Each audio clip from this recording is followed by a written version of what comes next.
Hello, everybody. This is Uncle Hondo and Aunt Shannon. I am your Las Vegas Raiders beat writer on SI and the host of the Las Vegas Raiders Insider Podcast, starting in a very good mood because literally 30 seconds ago before we started taping, she actually said she agreed with me on something. Had nothing to do with football, but at least she agreed with me. Great to be with you, though. By the time you're watching this, I'll probably be in Indy, but for the combine, but great to meet you all. Um, the new mock draft is out. Excited about that. Now, let me just quickly say a couple of things from our staff. Number one, you got an email question you want us to consider? Send us an email, Spartan Nation Mail, MAIL at yahoo.com. Spartan Nation Mail, MAIL at yahoo.com. Put in the subject line, Raiders Q&A. Raiders Q&A. If you do that, and then you got to put your name on there, send it in. Keep it short. I mean, no more than 2 paragraphs, but one is even better. But keep it short. Put your question in there. And you never know, because you may be thinking about something that others are thinking about, or you may have such a unique question that one of the staff reading it says, I'd like to know that. So let's put that in there. Number one. Number two, if you email more than once per week from per email address, you go to spam. You just go to spam. Gone. Friend zoned. No. So don't do that.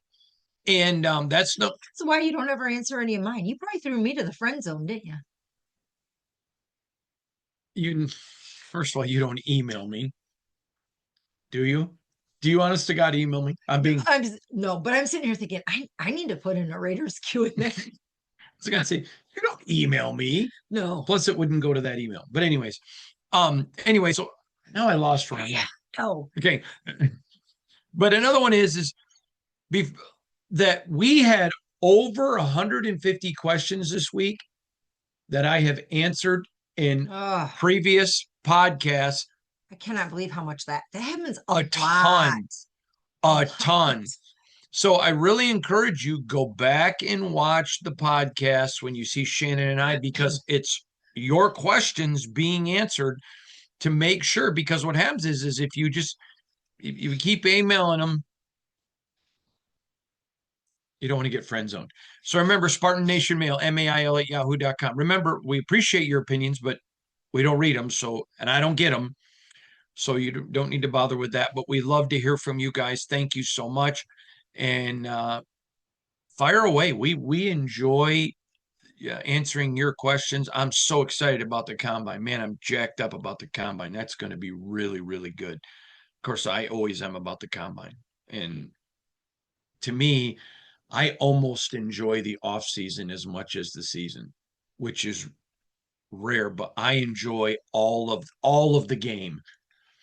I enjoy the work that goes in, like that a Brandon Jurgen and a John Spytek put in scouting. I appreciate all that goes into reading other teams' rosters and scouting their people. And I enjoy owners' meetings. And then all of a sudden you take all the ingredients together and you need a little bit of this, and bam, you need some garlic. And then pretty soon, all of a sudden, you got a meal. And then the season begins, and this is going to be a great podcast. He's already starting out like a knucklehead. And anyways, I just love it, because then it leads up to the season, and that's kind of the meal. I mean, well, Shannon is a great cook. And so what's really funny is like when we have a big family meal and it takes you a while to cook it, and you go up there and you can all of a sudden you start looking like, oh, what's that smell? Hamburger. I haven't even put anything in the meat yet. Or she makes her sauces, and you go over and you taste the sauce. Ooh, sauce. And whatever. But then by the time the meal gets there, you're full. Yeah, but I mean, the meal is almost anticlimactic. So it's like the off season fills your love tank, your football love tank. So when the season comes, your tank is full. And then you get into OTAs and mini camps, and then you get into training camp. And by the time the season comes, it's almost a little anticlimactic, because you kind of, well, last year wasn't, but you kind of get that feel. So I'm excited about this time of year. All right, let's go, Miss Shannon. Let's go, babe cakes. You are in a weird mood today. I apologize. Yay. She's just she's excited because I'm going to be out of town for a week covering the combine. All right, let's go. Calls. Here she comes. Time to go home. Too much to do. Hey, Hando, when you hear people talk about Klint Kubiak, what is the biggest thing about him that you think people don't know? Miles P. Traverse City. Oh, hey, is that our Traverse Mhm. City in Michigan? Miles, great question. I think one thing that people don't understand about Klint Kubiak because his offenses attack, but I don't think people understand how committed to the run game he is. This is a guy that he loves two backs. Matter of fact, I just did a national show the other day, and I'm talking about, I think you got to be paying attention to the possibility of the Raiders making a splash in free agency. Can you imagine if they went and signed Kenneth Walker the third and put him with Ashton Plenty? Yeah, yeah. I mean, to me, wowza. Now, that'd be a lot of money to commit at running back, and I get that. But when you got the best thing for a young quarterback, besides the offensive line's good running game, and you put Kenneth Walker with Ashton Plenty, wow, that would be fantastic. But anyways, again, I don't think people understand how committed to the run game he is. And let me just say this to you. Great football needs a running game. You got to get them big uglies up there and blocking. And that's the game of football. If you cannot control the line of scrimmage and you can't win in this league, and man, a good running game just covers a multitude of sins. And I love that Klint is committed to that. And he is good. He understands how valuable that running game is and being able to line up. Remember when Vince Lombardi, one of the greatest coaches to ever lead this game. And they said to Vince Lombardi, you only have a handful of plays. And aren't you afraid when you're sharing your plays that your opponents will know your plays? And Vince Lombardi reaches over, grabs a cup of coffee, and says, they may know my plays, but they don't have my players. And they got to still stop us. I just love that. I love that. I love that. And that is Klint Kubiak. He's going to line up and run that football. Oh, remember last year? I think it was the second preseason game, may have been the third. The Raiders had like a 3rd and 7, and they ran with Ashton. I think it was the San Francisco week. I'm almost certain it was the San Francisco game in the preseason. I'm almost certain of it. And they ran the ball. I remember talking down in the locker room with Chip Kelly, and I'm like, Chip, you threw wood on my fire. Running the football in 3rd and 7, and Ashton got the first down. I mean, because that just makes that opens up a plethora of windows for you to attack from when teams have to be afraid. And I'm going to tell you, even when Josh Jacobs was here, who I love, the Raiders have, in my 7 years, never attacked with a running game. That is going to come into focus. Mr. Klint Kubiak will be bringing an attacking running game to the desert. Dare we dream? Well, Miles, thank you. That was a great quote. What a way to start the podcast, Miles. Just bam! It's like Emeril Lagasse, that French chef that has the TV show where Kendra likes to go to his restaurant in New Orleans. My nephew is one of the top people in the New Orleans Police Department, and we have a lot of kinfolk down in New Orleans, and there's a French chef down there who also happens to be a TV star. His name is Emeril Lagasse, and he likes to go bam. And Miles just started out with an Emeril Lagasse bam question. This is going to be a good podcast. Maybe I'm just excited because of the combine, but You're excited you're going to leave for a week. No, I miss you and Dexter a lot. I just want to say thank you, Miles, because now I don't have to call my husband my Lord anymore. He has a new name. It's going to be the Energizer Bunny. It just keeps going and going. I'm sorry. I'm fired up. Let's go. Next question. Boy, and Miles, if you send me an email saying, Uncle Hondo, this is Miles, and we will save your email address to make sure you don't lie. I want to send you a gift. That was just such what are you laughing at? What a great way to kick off the podcast with a great question. Amen. Amen. Got to talk offensive line and run game. You're going to be talking about that a lot. I read ahead. I was like, oh dear, this is an O-line podcast. Oh, right up his alley. God is good all the time. Here we go. Let's go. Hi, Hendo. Hi. I have a question regarding Spytek's contracts with players last year. In the prior year, Spytek signed a lot of one-year prove yourself type of contracts with players, and he did not commit to spending heavily into the salary cap. Some noticed this trend and even teased a bit by calling him Coupon John. Do you think that those one-year contracts were actually an early indication that Spytek was not bought in that last year under Coach Carroll would work? I ask because Spytek is known for being a pretty shrewd football guy, and I wonder if seeing a larger proportion of longer term contracts for the coming season might be an early tell that there's more organizational confidence in the direction that the team is going under Kubiak.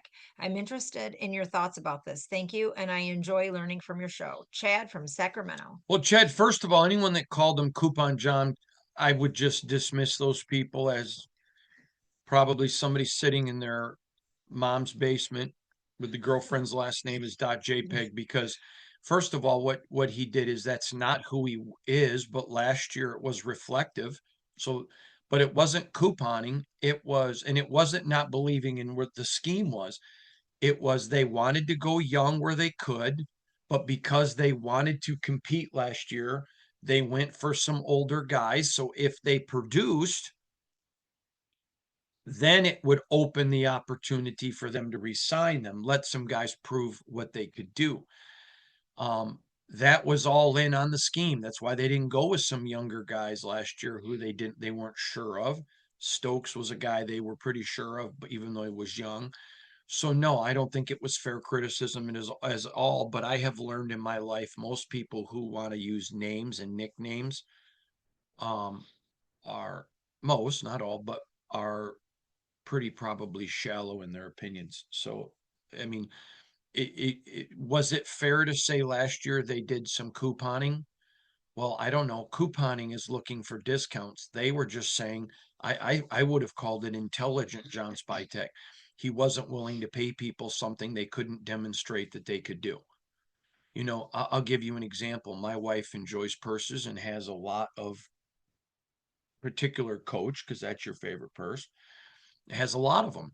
And I don't mind spending the money that those purse cost because A, you like them, but B, you have bought other purses that were cheaper that wear out in a month or wear out in a couple weeks. Some of your Coach purses you've had for years and they still look brand new. You get what you pay for. And John Spytek's not afraid to pay one person what they're worth. But are you willing to prove what you're worth? So no, I don't think it was couponing at all. I think that you will see some contracts this year that are a little bit longer in nature. And I think as he starts to re-sign some of his key players, you'll see that too.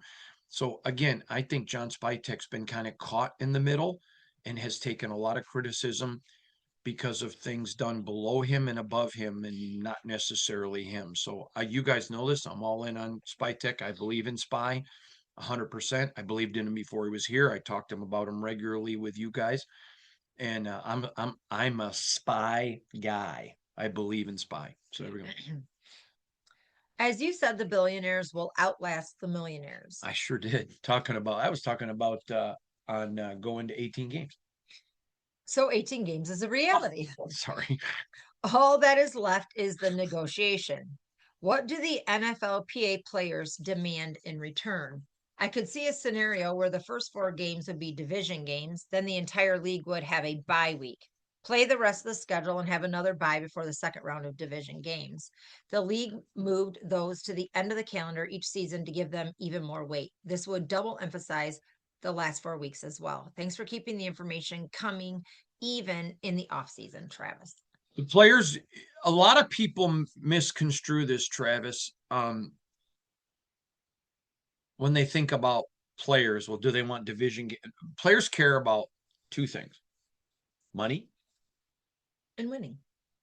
and winning.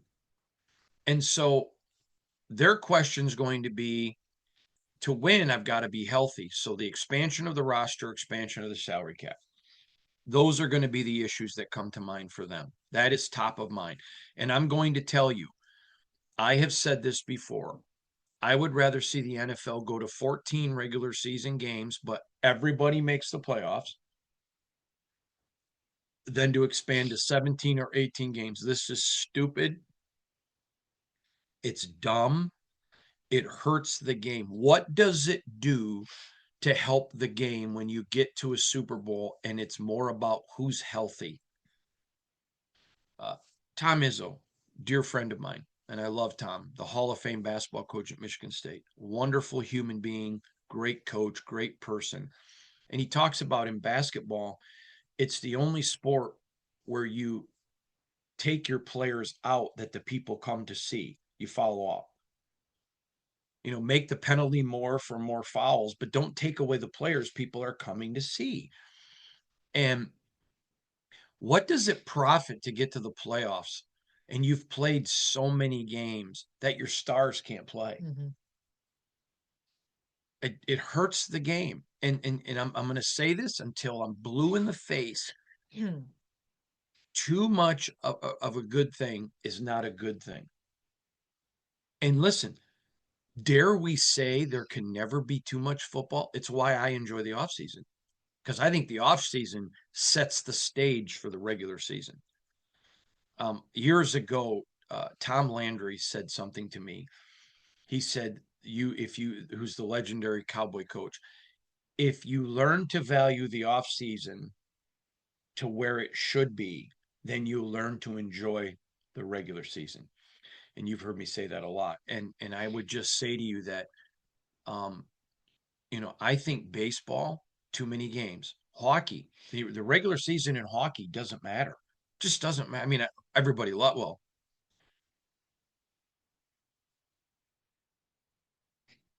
everyone should love hockey. I love it. I'd rather watch four kids playing on a pond than baseball. But I think baseball, it's just, there's so much that, it just, I think football, what makes football great is it's a short window. I think college is hurting itself because it's going to too many games.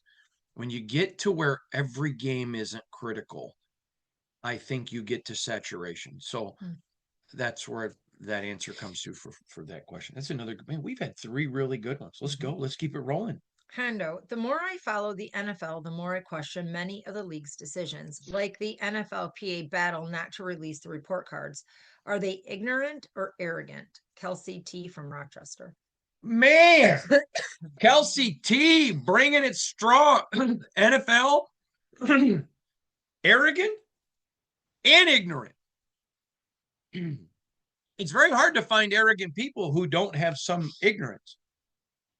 Can a deceived person know they're deceived? know they're No. deceived? And, you're fighting the NFLPA releasing your scorecard. It's going to leak. And now you've just made it bigger. Mm-hmm. Great question, Kelsey. I agree. Arrogant and ignorant, in some cases, ignorant. Hondo, I live in Tacoma, Washington. Our government just passed a millionaire's tax here in Washington. I'm wondering if this will affect pro sports teams in signing players if the player knows he's going to be paying huge taxes because he takes over $1 million a year. What's your opinion on this? Mike Luce in Tacoma. I know for a fact it hurts the teams in California. Hurts them greatly. I know of some guys that have gone and taken deals in California, but California the California teams had to way overpay them. Absolutely. And we're not getting political. It's just the reality. I don't know anybody who enjoys paying taxes. Let me just say this. I'm glad to do it because I'm proud to be an American and I love my country. But I don't know anybody that enjoys it.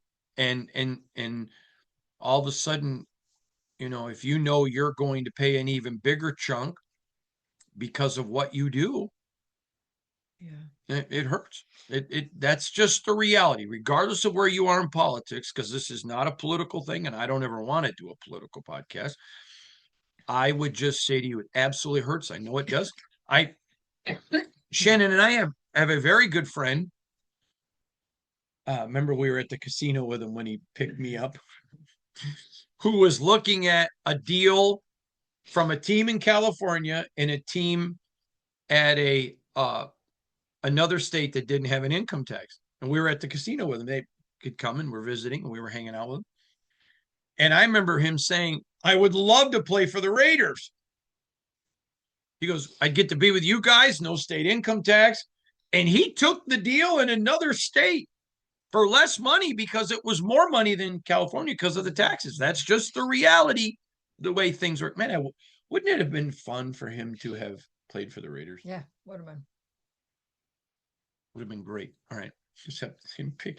He was the first person I think that Shannon's ever seen pick me up, and it freaked her out. I was surprised. Well, because it came out of nowhere, and all of That's a true. sudden there's this loud noise, and my husband's flying through the air. That was right in the middle of the casino. That was pretty funny. All right, there you go. Uncle Hando, God bless you. God bless you. I have a question regarding the 2026 season and the transition to a wide zone run scheme. I'll try to provide an answer. Oh yeah, it's gonna hang on your seatbelts, boys. Wait. No lines coming up. Here we go. We're talking offensive line. Of our current offensive linemen fit the criteria needed to successfully run this type of blocking system. I understand that we will likely need a center who can effectively execute the responsibilities required in a wide zone scheme, but I'm also curious about the players that we already have in-house. Thanks for the insight you provide. Your nephew, F. Ordaz, Fillmore, California. I think this is Felipe, if I remember correctly. Or he's emailed before I recognize this. Can you recognize Ordaz? In Fillmore, California. All right. So let me say this to you. First of all, the Raiders do have plenty of young. The offensive line was really bad last year. Okay. Now, it didn't help that Colton and JPJ were injured. But it also, based on where it was after Chip Kelly's firing, did improve a little. A lot, actually. So, yeah, there's a lot of young talent on this offensive line. In fact, when you look at my mock draft that came out on Monday, when you look at my mock draft, I had the Raiders moving up to select an offensive lineman who can play both guard and both tackles. He's very versatile, so that as you start to see, okay, what players are emerging, what player isn't, you can plug him at any four spots. Now, obviously, you're not going to have to plug him at left tackle. Wherever you put JPJ, you're not going to have to plug him there. But, you got Caleb Rogers, Charles Grant, Delmar, DJ Glaze, the Mule, Alex Capel, whatever they do with him. So I think there are I don't think the Raiders offensive line is as bad as people think it is, nor am I pretending that it's perfect. And it's young, it needs reps together, it needs development. And I think it needs more consistency of planning. That's a good way to put it. I know that Brendan Carroll took a lot of criticism for fans because his job was offensive line coach. But I also saw the offensive line improve after Chip Kelly was removed. And I think there were influences. I think Chip was an influence. I know Chip was an influence, but I also think Chip was influenced as well, not from Pete. And so my point to you is I don't think the offensive line, there's a lot of really young, talented, good players on that offensive line. Really young, good, talented players. But they got to get it going now and got to get guys the best ability is availability, and you've got to be healthy. All right. Hey, Hando, I'm curious if you've thought about when you might retire from covering the Raiders. We're about to find out if he likes you or He probably hates me. He's like, I hate you, you dumb, fat, stupid idiot with a hot wife. not. I don't know. Yeah. It's not been a discussion, so there you go. Also, do you see a veteran starting week 1 next season or Mendoza? And what type of veteran quarterback do you think they target? I could see someone like Jacoby Brissett as a potential fit with his ties to Tom Brady. Wait, is this email from Dave Ziegler? No, Dave Jacoby Brissett Ziegler? um, hold on. Now you made me lose my spot. I could see someone like Jacoby Brissett as a potential fit with his ties to Tom Brady and his professionalism as a mentor. Thank you so much, Luke from San Diego. So retire. No, I have not even remotely considered that. I will tell you that every fall going into a new year, I always spend time asking the Lord about what does he want me to do? You know, what are his plans? Because the Bible says his thoughts are not my thoughts, his ways are not my ways. And the Bible says the steps of a righteous man will be ordered of the Lord. So I'm constantly asking the Lord, am I doing what you want me to do, where you want me to do it? I am thrilled to get to cover the Raiders, and I am thrilled for the company that I get to do it for. Um, so do I think about retirement? No. I don't I I don't even know that retirement is something in I could see myself being 80 and not retired. I it doesn't mean I would do this until I was 80, but I can't imagine just sitting at home in front of a TV set. And I don't golf, and hunting season is 3 months. But no, I don't even while I'm constantly trying to get God's plan for my life, I no, I don't even remotely think about that. What was the other question? Do you see veterans starting week Oh, 1? oh, yeah, I think a Jacoby Brissett would be great. Jacoby's a great kid. I'd say he's a kid. He's not a kid anymore, but he's a kid to us because of our age. Jacoby's a great kid. There's some really good guys, but I'm gonna say this. I love the idea of bringing in a older quarterback in the room. You need that. But I'm also not throwing Aiden O'Connell away. I know a lot of people want to throw Aiden O'Connell away. A lot of people wanted to throw Sam Darnold away too, and Baker Mayfield. And I go back to this. In 6 years, Aiden O'Connell had six offensive coordinators Yeah. that taught him six different ways. Yeah. Now Zero continuity. There's no continuity. And how is he supposed to know how good he can be? He can't get to stay with anybody. And I'm telling you, you're going to remember this because I'm going to remind you where we were. We were sitting in Boulder City, Fox's Smokehouse Barbecue last year. When I got the call, think about one of our favorite GMs in all the NFL. Okay. And remember, he had asked you about if you were going to a certain event with me. Mm-hmm. And remember, he wanted to know about Aiden O'Connell. Hey, what are the Raiders going to do with Aiden O'Connell? And when we got done with the phone call, Shannon's like, man, there is a lot of interest in him, isn't there? And I said, yeah, because people liked him coming out. And the kid, he's shown some flashes and he's shown some. And what's been the only consistency with Aiden is the Raiders have done nothing but inconsistency around him. So yeah, I'm not. I want to bring in I want to bring in a veteran to teach in that room, to help in that room, but I'm also not throwing Aiden O'Connell away. There you go. Next. Remember Kubiak, Klint's daddy? That's a guy that was a veteran, a very good veteran backup quarterback, long time. Let's go. Let's keep going. Dear Hondo and his boss. Wow.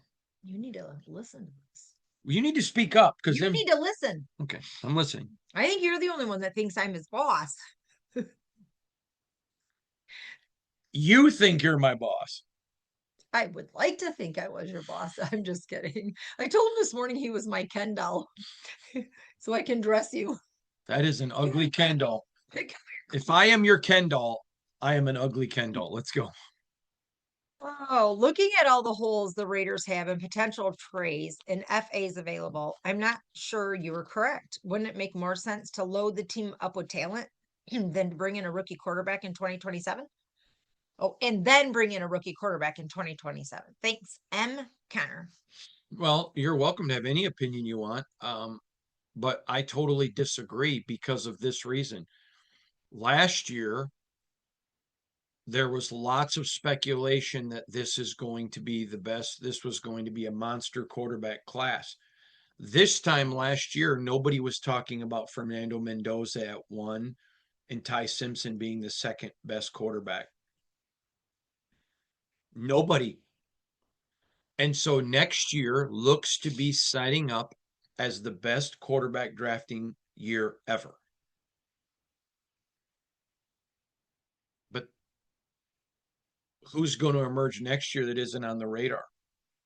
A lot of people acting like Arch Manning is gone next year.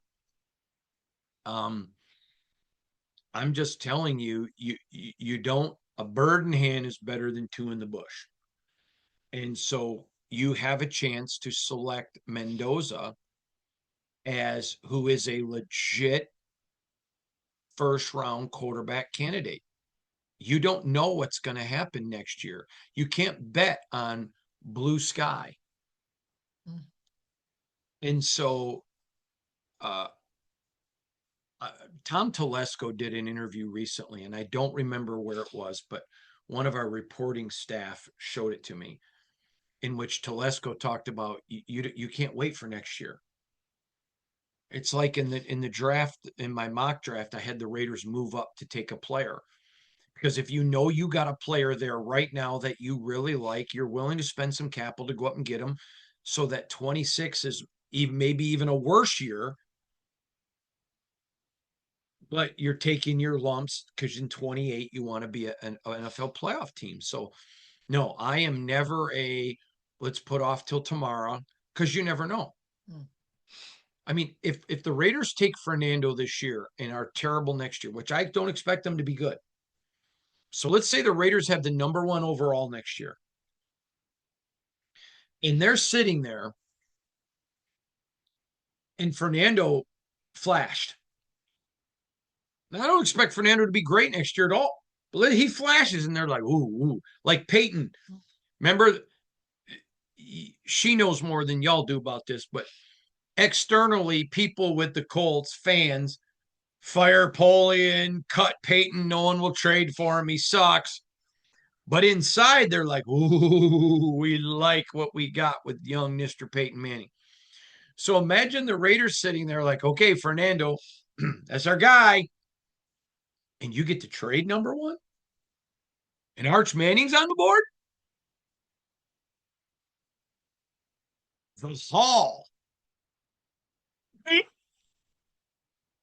Christmas, like 20 years worth of Christmas has come to the Raiders. So, no, absolutely not. I respect your opinion and you're right to it. Fernando.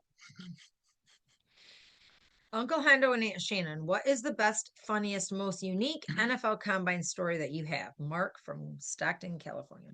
I have it. Because I've only been to one, and Dexter was a baby, and I stayed in the hotel the whole time. So you did stay in the hotel the whole time. I have a funny story, though, about you and I. okay. I'm at the combine. I'm in the middle of a deep, serious conversation with Romeo Crennel. And Shannon kept calling me. And I'm thinking, there must be something wrong. So I go, hey, babe, what's going on? Just called to tell you I love you before you get started. I said, get started. I'm in the middle of a conversation. Oh, well. And then she wants to tell me how much. I said, Shannon, I'm in the middle of a conversation. The world doesn't revolve around me. Regardless of what she thinks, it does not revolve around her. It revolves around Dexter. Okay, I am gonna give you a very, very funny story. I had three or four different teams tell me they had interviewed a player that talked to them about their interview with the Raiders and how good he thought it went. Because they would ask him, hey, have you interviewed any other teams? How do you think you went? And this player kept saying, yeah, I had a great interview with the Raiders. Really, really liked that interview with the Raiders. So I went to a Raiders team executive, the general manager at the time, and I just texted him, hey, heard you had a good meeting with this guy. I no sooner sent the text and ring, ring, ring, ring, and I answer. I go, hey, he goes, how'd you know about that? We told him not to talk to the media about that. I go, he didn't. He talked to other teams about it, and the other teams told me. Oh, man, please don't write that. So that was a very, very funny moment. All right, let's keep going. Hondo, I love your coverage. You're raw, unmoved, simple, and straight. I love it. Thank you. I am a simpleton. You're passionate. I'm a simpleton. If you were Tom Brady, would your next move be for the Raiders? Maybe what would Yeah. It says, if you were Tom Brady, would your next move be for the Raiders? I think it's supposed to be, if you were Tom Brady, what would your next move be for the Raiders? Who's it from? Christopher in Berkeley, California. Christopher and Berkeley. My next one is gathering as much information on my current roster, current free agent, and future free agents. Brandon Jurgen and those guys are going to do a great job getting me draft. Right now, I've got to be focused in on my free agents, other free agents, because the more guys I can go sign in free agency to fit my roster, it changes my drafting. If I'm able to go sign a really good young player at a position or go trade for one that's already proven, man, better than drafting a guy. And then I save that draft pick. So that to me, if I'm Brady, that's what I'm doing right now. Right now. Okay. All right. Mr. Carpenter, my name is Michael, and I'm going into the 9th grade this year. It'll be my first year of high school football. I'm 6'2", I weigh 225. I love how you talk about offensive linemen, and my coach wants me to play that. Can you give me any pointers on how to play that position as the best I can? Thank you. I live in Dallas and we love Papacitos. On Sunday after church, we went there and we always laugh thinking about you and Miss Shannon. Attached is our family picture of us all there waving hi. I have to look at that email. Okay. So, and he's from Dallas. And he's going to be a freshman or is a freshman already? He's going to be a freshman. And how big is he? His coach wants him to play the O-line, 6'2", 225. So he's small. No, not really. I don't think he's small. He's 6'2", 225. Okay, well, you weigh less than that and are taller than that, so he's well, yeah. I mean, I weigh less than that now, but when I was in that age, I was bigger and taller and bigger than that. You might hurt his feelings. Oh, he probably doesn't think he's small. 6'2", 225, Shannon, is not huge. Okay. But I guess you're right, because I guess he would be an 8th grader. He's got a lot of growing to do. Yeah. All right. Fair enough. So here's a couple of things that set aside offensive linemen. What's his name? Michael? Yes. Okay. Number one, the drills that you do in Pee Wee offensive line football and junior high and high school and college are the same drills you do in the pros. None of the drills are different. Now, some of the drills may be different. Like, for example, if you're in high school, you may use a 50-pound medicine ball, whereas in the pros, they use 100.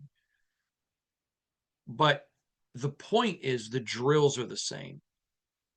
So, number one, the best offensive line, Colton Miller is really good about this. The Raiders, so is JPJ, but others. Learn to do the little things well. Number one, offensive linemen that are highly successful, they understand a third of an inch when I move my foot is a massive amount of real estate, a third of an inch. You know, if you have your foot a third of an inch to the outside of your shoulder, your balance is not going to be the same.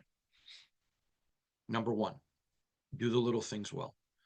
Number two is offensive lineman and quarterback and defensive lineman, quite frankly, you have to be the smartest player on the field.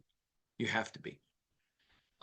Because you have to understand geometric angles.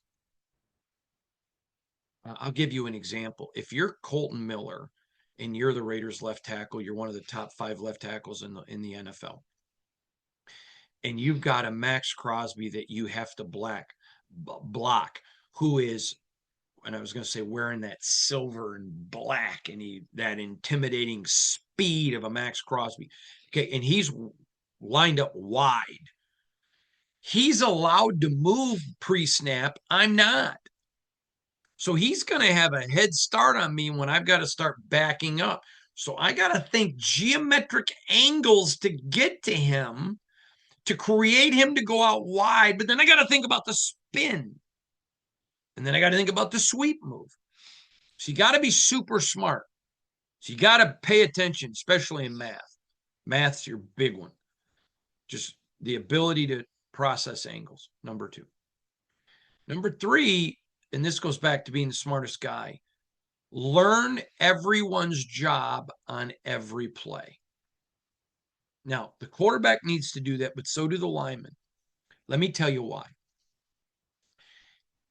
I'm not going to give you the lineman's name, but one of the best offensive linemen I ever was around told me a story once. He did this play, and after a game, I asked him, I said, "Hey, I noticed you did this." And he goes, "I'm not shocked that you picked up on that." He goes, "I noticed our wide receiver was lined up wrong. And I know that the other team, when a wide receiver lines up in a certain way, likes to blitz off the edge." And he goes, "Well, when I saw our guy lined up wrong, I thought, okay, they're going to blitz.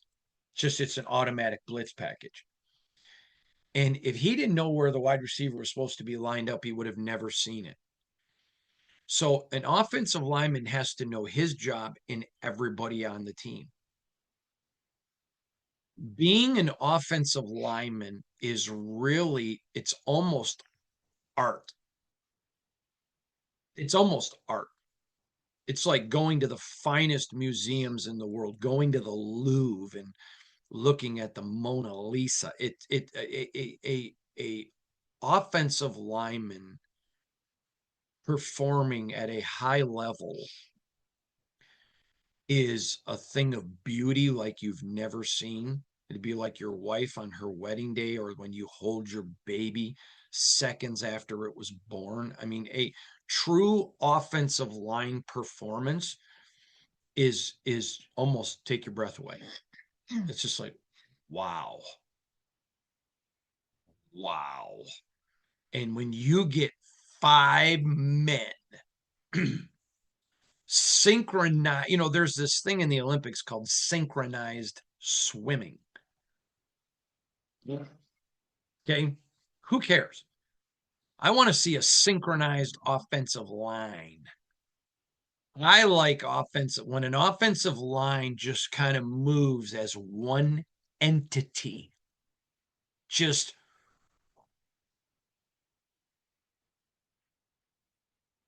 it's beautiful. It's beautiful.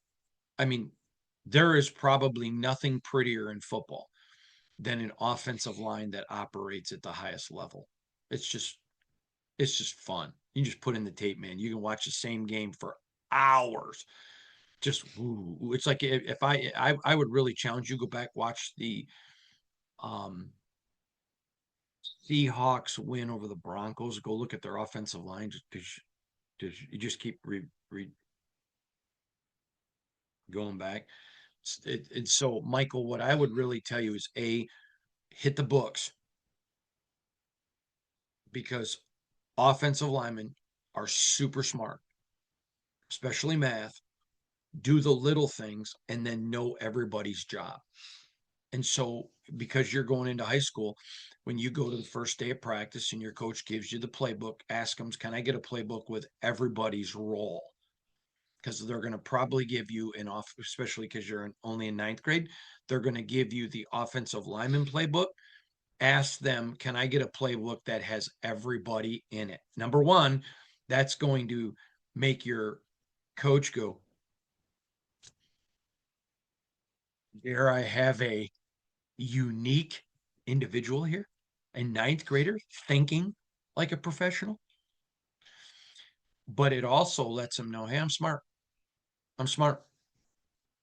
Now, the fact that you come from a family that eats regularly at Papacitos after church, that tells me you come from a good family.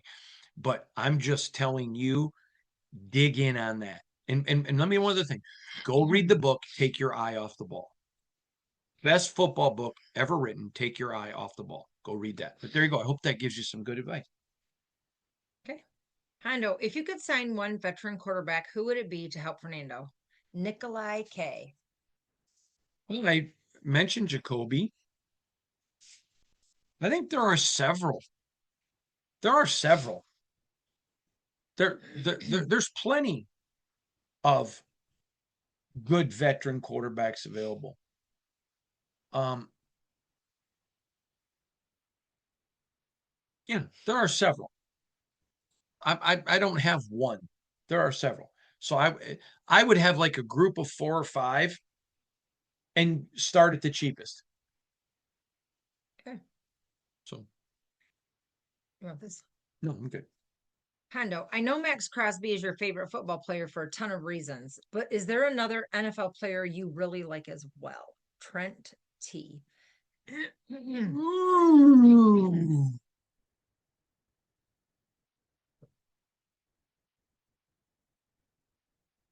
Yeah, I yeah. Yeah, I like several. I'm not going to just name one.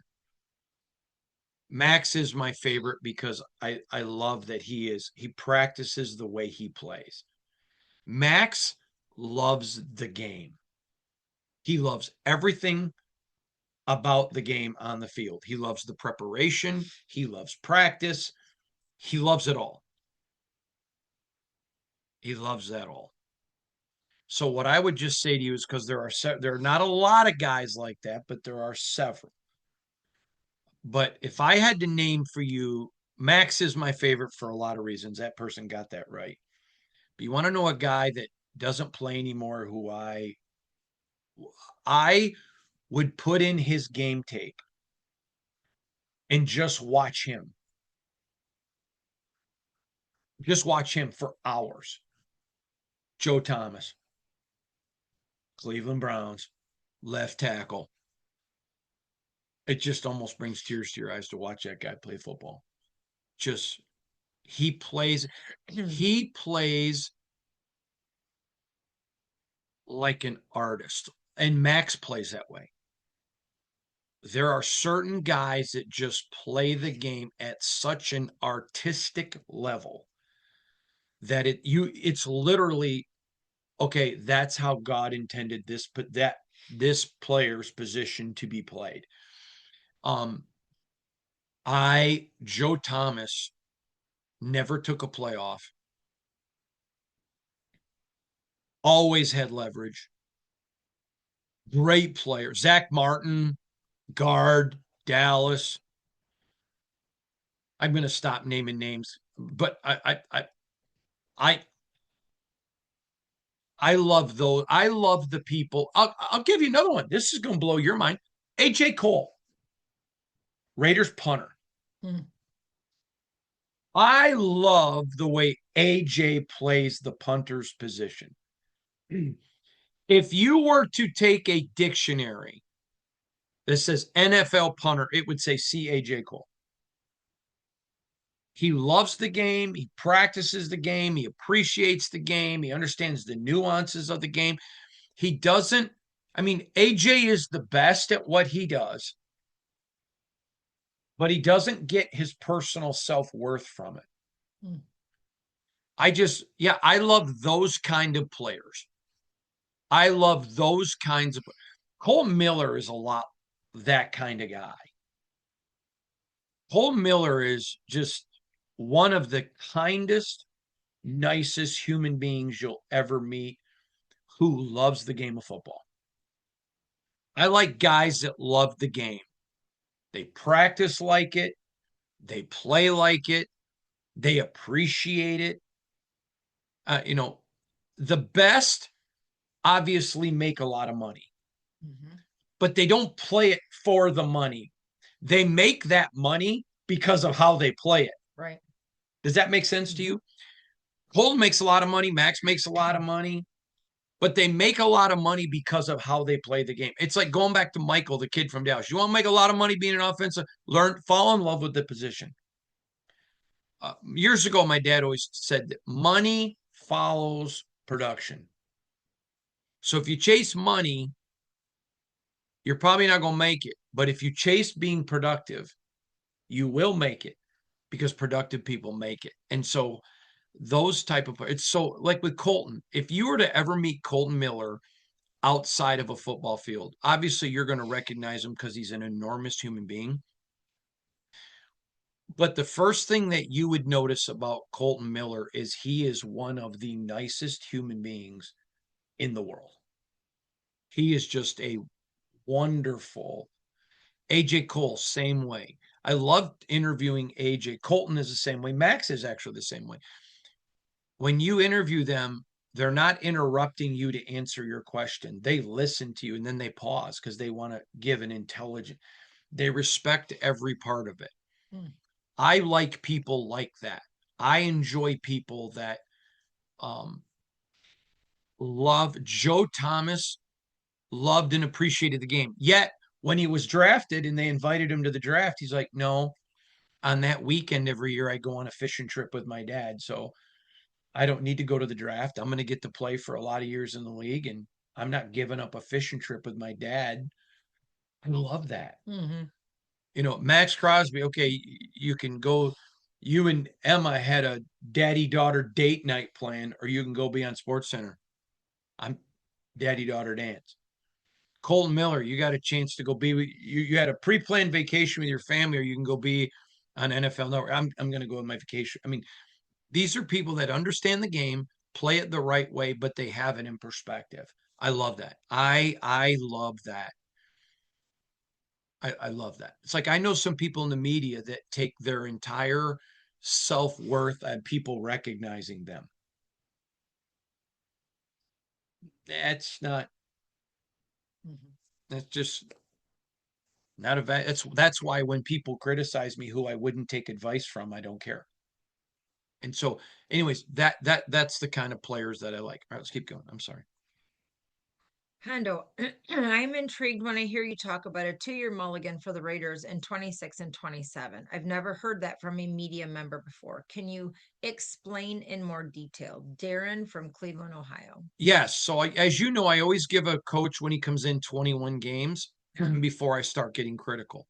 However, you're bringing in a first time coach who's never been a head coach, and you're pooling him with a first time rookie quarterback, and you're rebuilding. So, when a team admits they're rebuilding, it's 2 years automatically for me. Then you add a rookie coach, a rookie OC, a rookie DC, a rookie quarterback. There are going to be some lumps. Mm-hmm. And that's okay. As long as this is where the franchise frustrated me last year. Oh, no, we're going to win now. And I kept telling you, they believe they can reload, not rebuild. Okay.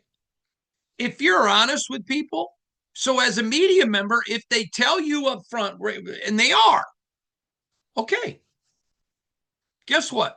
My son Shane is a junior in college, and he's a brainiac. Clearly didn't get that from me. Okay.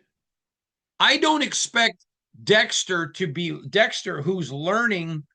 Well, Dexter counts to 10 now, and he's 3. So now Dexter's learning 11, 12, 13. He's learning from 11 to 20. Are they different in their math level? Yep. Because they're at different levels of their maturation. One is 20, one is 3. Okay. If you would have brought in John Harbaugh and said, we're not rebuilding, we're reloading, I would have had different expectations on you. The franchise has told you. So listen, Fernando's going to have a game next year where he has a fumble and 3 interceptions, and he looks terrible. And there will be some guy in his mom's basement. Oh, I called it. He sucks. He's terrible, because they did it to Peyton. Mm-hmm. And we don't know if Fernando's going to be Peyton. The chances are he's not, because there's only one Peyton. But you don't know. What you do know is he's as close as you're going to get to a lock, and there are no locks. Mm-hmm. He checks off a lot of the boxes. So you take that chance. And if Fernando fails miserably and he's not good, I'm not going to blame the Raiders for taking him. This pick makes sense. And I'm going to give them 2. Now, at the start of the 3rd year, that's the money year in the NFL. You heard me preach that for years. 3rd year for a player in the NFL is the money year. It's when you start proving you're worth your money. Give me a reason to be happy about you for the future. Okay? So here's what I'm telling you. That's why I'm 2-year mulligan. The next 2 years, there's going to be a lot of people, oh, Hondo, I'm not making excuses. I'm telling you up front. I'm not going to be nowhere near as critical. Hey, Mendoza threw 5 interceptions, had 2 fumbles. He looked terrible. Hondo, what do you think? Kid's taking his lumps. He's growing up. You know, Dexter has a bike right now, and he does it. It's a bike that Nana, that's his grandma, got him for Christmas, and there's no pedals. And he uses his feet to wheel. And we have a rather large home, so he wheels all over our house and likes to, take it everywhere he goes, and likes to go outside with it. And he can push, and then he puts his legs out the side and he learns how to coast. And the whole purpose of the bike is to get kids used to balancing. So when you go to pedals, he doesn't have to have training wheels. Okay. Now, if I got on a bike, the wheels would pop. But if Shannon gets on a bike without pedals, I mean, like, what are you doing? And again, so you're going to take your lumps. Klint Kubiak's going to make some really dumb decisions next year. You know what my answer is going to be? All right. For him. Good for him. I made a lot of mistakes as a young journalist. And whatever you do for a living, you made a lot of mistakes when you were a nurse starting out. I'm sure I know this. Shannon, who's a nurse, because she's such a highly successful nurse, they actually have you train or have new nurses basically work under Shannon. And I remember one particular girl, she's like, oh, sweetie, don't feel bad. I did that too. And she's super. That is reality. But in the modern NFL world, we don't get that very often. Mm-hmm. Why? Because as a media member, criticism and brings clicks. Well, I'm not going to be critical of something that isn't warranted. Right. This is where I think I am different. If it's not warranted, okay, it's like last year. Everybody wanted me to jump on the Brennan Carroll sucks train. Okay? The problem is, I knew what was going on internally. And when I talked with people who I highly respect in college football, they mentioned multiple guys he coached and are in the NFL now, and said, yeah, he would have no problem getting back into college football at all. Do I think every single decision that every coach on the Raiders made last year? No, every coach is going to make bad decisions every year. That's part of the game. And when you do, you criticize it. But as a media member, criticism brings clicks. Remember, that's kind of a rule in the NFL and really in all of media. That's not the way I operate. To me, it should be criticism and praise earned will bring you long-term stability, thus clicks for your stability. So it's not 2 years because I'm taking 2 years off. I'm going to point out mistakes. But if I'm Mark Davis, I would have my feet up because I got a coach now for 3 years. I'm going to have a quarterback for 3 years, barring an injury. And let this thing just play out. Take a deep breath. If I'm Raider Nation, y'all have been so mad for so long. Just kick back and enjoy the next 2 years. Just say, hey, I'll come back in 2 years and be critical. Just get your lumps, get your fumbles, get your interceptions, get your mistakes, get that out of the way. Just be patient. And I think you will be. First of all, I think it'll make the next 2 years nice because y'all been stressed out forever because the franchise hasn't, I don't think, been straightforward with you. I respect what the franchise has done. It's about time. All right, let's keep going. We've got to be close to done, aren't we? No, I think we have like 4 more. Oh, Hondo, I know how much you like Ashton Genty. So when I heard you on the radio talking about adding a new RB, I was shocked. Why add a new one if you love Ashton and he's under contract? Thank you, Arturo from Seattle.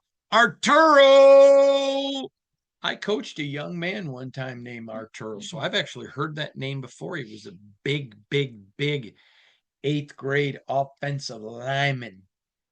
My son Shane was the quarterback. Arturo was his left tackle. Love me, Arturo. His dad worked at a donut shop. Don't you just know an offensive lineman's dad should work at a donut shop? Never thought about it. And Arturo would show up at practice with a box of donuts every day. He'd be like, Coach, you want a donut? If you've got to ask me if I want a donut, I may failed you as a coach. Arturo would come over, and all the offensive linemen and me, we'd all be sitting there chowing on some cake donuts. And I like those cake ones that have like lots of nuts. Oh, I know. What are those ones? You know what ones I'm talking about? The crunch. yeah, that's. Oh, those are so good. Or the blueberry ones, or cherry, the strawberry. Not the fluid, not the filling. The cake donuts. Glazed twist. Yes. Oh yeah, she likes the glaze. I like the cake donut. Anyways, I love that name, Arturo. So what was the question? I knew you were going to say that. You're like, how much we got left? We got to go. What's the question? It's all right, honey. Ashton Genty. Oh, okay. So yeah, I did talk about. Could you imagine if the Raiders went out and signed Kenneth Walker the third? Because here's the whole deal. When you are committed to running the football, that position takes a battering. So you got to have probably 3, maybe 4 running backs.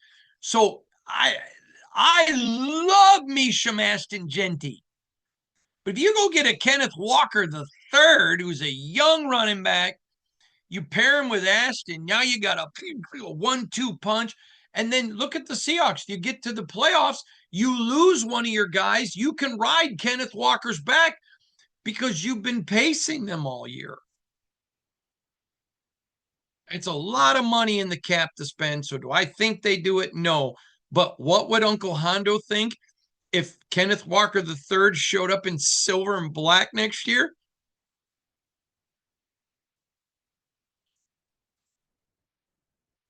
Yes, please. I mean, if I'm Ashton Genty, I'm donating to that offering. Yeah, go get me a guy to help me with the load. Klint Kubiak. See, what was the guy who started off the podcast? It wasn't his name Miles. Yes. Miles, God bless you. You have kicked off a great podcast, and now we're back to like what Miles does. So yeah, go get a power. Go get another back. Go get another one for that. Boom, bang, boom. All right, let's go. Uncle H, your mock drafts, your mock drafts are sensational. I love how you do it. Do you ever know something that you can't write? Nathan from Las Colinas. Okay, yes. And I go back to that story from the combine. when I knew the Raiders were really interested in a player. And I mean, I call a Raiders executive and they're like, please, please. And so I said, I can't not report what I've learned. Now, sometimes they tell you things off the record. Mm-hmm. So there are sometimes I learn things off the record and I can't report that. But this I learned and it was not on the record. I mean, it was not off the record. So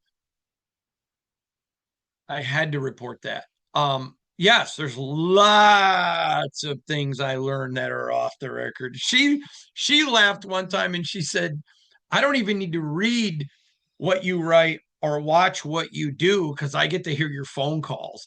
And she's like, man, the stuff that you can't report is almost as more valuable than what you can. So yeah, that does happen a lot. And again, if I learn of something off the record, I will never report it ever. And there are times like I'll give you a quick one. There were there was a mock draft a couple years ago that had the Raiders taking a particular quarterback. And I knew for a fact the Raiders were not taking that quarterback. So in my mock, I never one time, and people were like, you don't know what you're talking about. Everybody has this guy mocked to the Raiders. Okay. But I knew he wasn't coming because I knew what the Raiders were concerned about. And oh, by the way, it turned out they were 100% correct being concerned with that with this player. It's already manifested in the NFL what they were concerned about. But I never said the Raiders told me. I just, so yeah, there are things. All right, let's keep going. All right. We have two non-football questions. The next questions remaining have nothing to do with football. So if you don't want to listen to non-football questions, please turn off your computer now. But if you continue to listen, you forfeit your right to bitch, moan, whine, complain, or anyways be a general murmuring jerk. Thanks for listening. God bless you. All right. Hello, Heino and Shannon. Hi. I love you two so much. Here's a simple question. You mentioned on a podcast about sharing your faith together. I am not a person blessed with faith, but my wife and I are exploring it for our life. And we like the two of you and how you present it. But that, while sounding interesting, doesn't seem to make sense. Thank you. Julia? Giulia. Julia. Or you, I don't know. I've never heard that. I don't even know what nationality that is. No. Huh. So about sharing our faith. Yeah, but it says we're exploring it for us, and we like how the two of you present it, but while it sounds interesting, it doesn't seem to make sense. Okay, so first of all, let me say this to you. When you say you're not blessed with faith, I find that a really interesting, honest answer. But remember, each of us, the Bible says, have been given a measure. We've been given enough faith to take the step of faith. Number one. And the fact that you're looking tells me you're searching. And we know that the Bible says, whoever knocks, he answers. Seek me and you'll find me, the Bible says. So I encourage you there. But Shannon and I do life together every single day. So for example, I'm going to be at the combine all week. And guess what? Somewhere around 4 a.m, we'll get together every day and pray over the phone. We have sometimes our prayer time this morning went a long time, probably an hour and a half. I was gonna say an hour, but yeah, long time. And then sometimes 20 minutes. Sometimes it's 20 minutes. But we practice our faith together. We read our Bibles together. We study God's word together. We talk about, what are you praying about? What am I praying about? What are you learning in your devotions when you read your Bible and you study God's word? It's important, as a married couple, there are so many things that force us to be separate. I'll give you a great example. I had couple of guys one time say to me, "Hey, we're going for a non-girls weekend." Well, guess what? Starting mid-July all the way through the Super Bowl, every weekend is a non-girls weekend Hmm. because I'm working NFL. Hmm. So August, September, October, November, December, January, I mean 7 months of the year. When I have a weekend where I get to be with my honey, I want to be with Shannon. That's why we go on hunting trips together. We practice our hunting together. We practice our faith together. Uh, now I can understand why she wouldn't want to be with this, but can you really think I don't want to be with that? I mean, so when you talk about, at least from my perspective, doing faith together, it's we do life together. We do everything together. I think it was your dad. It may have been your mom. Now they think about, and again, we only say you in our family, there are no in-laws. So when we say yours, it's so you understand who we're differentiating. It may have been my mom, but one of them talked about how they like that you and I, the way we interacted, the way that we do life together. And I think that's important. How would you answer that person's question?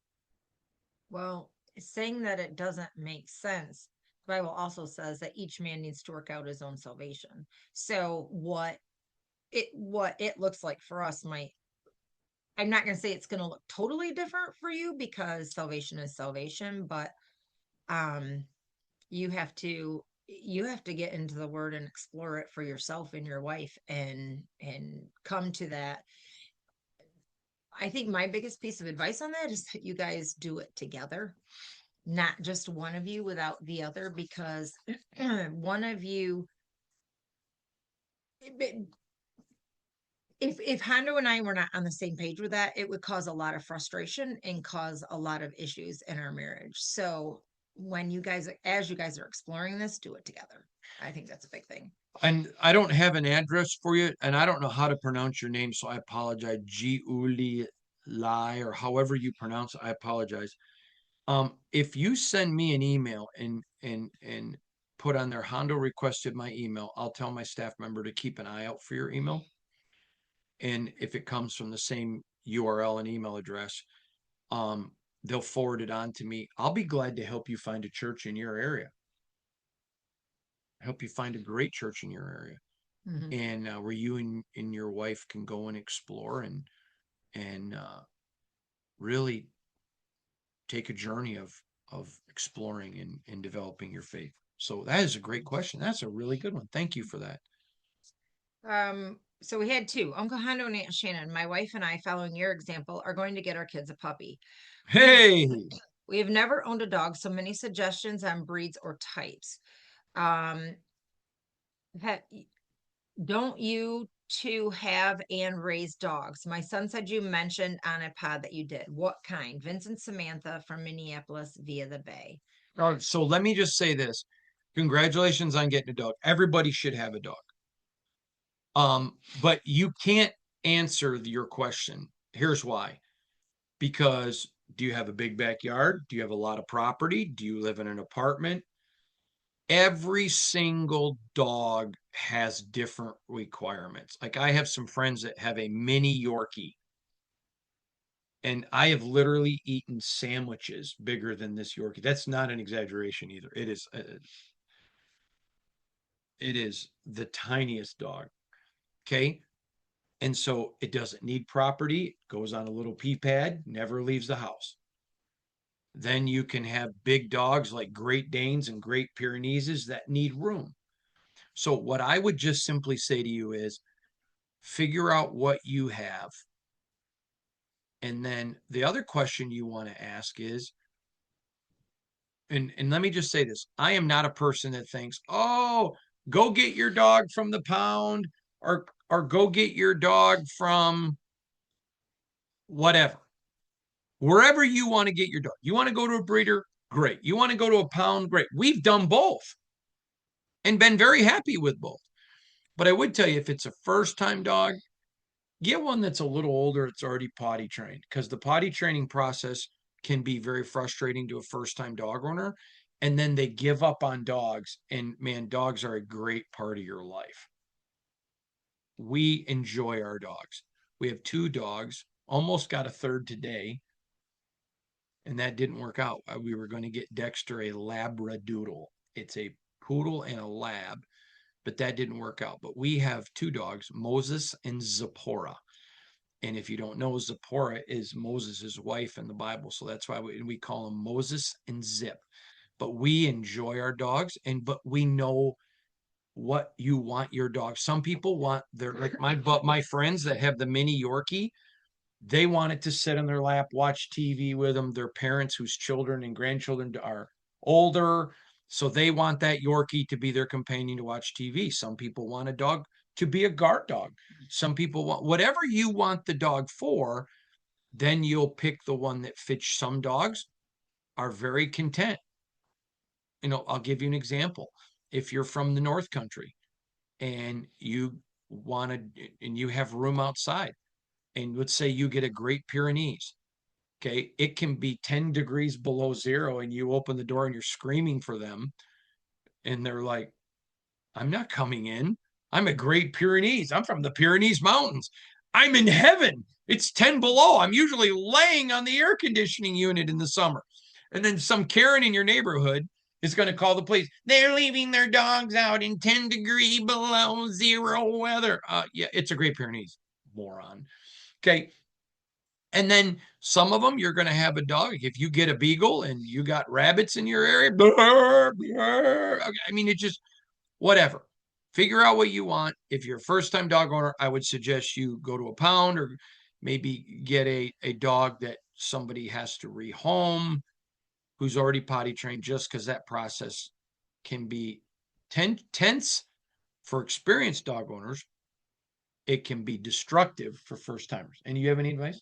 No, I think you covered it. There you go. So thanks everybody for emailing. Have a wonderful week. It is now NFL Combine. Can I all get you to give me a collective NFL Combine time? Hallelujah.